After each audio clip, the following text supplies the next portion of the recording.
Bienvenidos a Ifa Stories, donde la sabiduría ancestral se une con la narración moderna.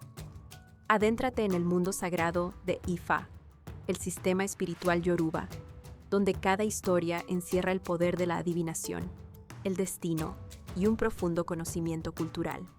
Acompáñanos mientras desvelamos los misterios de los orishas, las fuerzas divinas que guían nuestro camino, Orunmila, los irunmoles y muchos más.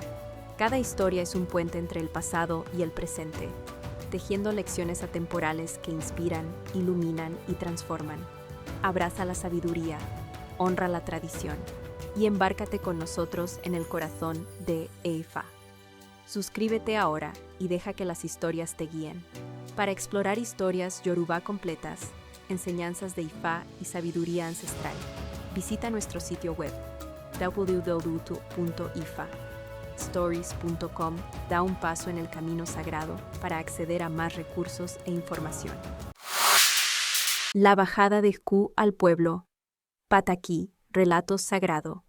En la tierra, en la aldea de Ayase, Eku le había declarado la guerra al Ba-rey de esas tierras porque éste se había negado a pagarle tributo, un homo, niño, todos los meses.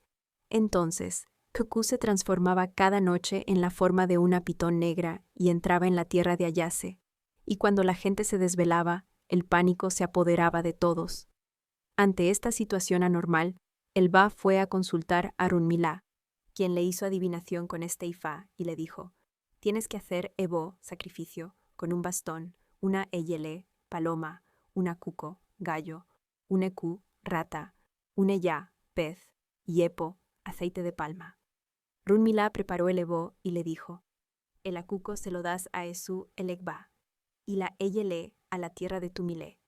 Te llevas el bastón y lo colocas junto a la eyele dentro de tu casa, para que tu vida no corra peligro.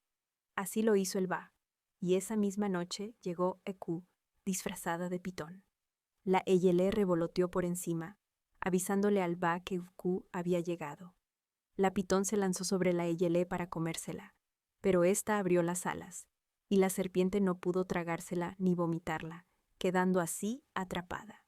Entonces el Ba, con su bastón, la mató y agradeció a su Ifa.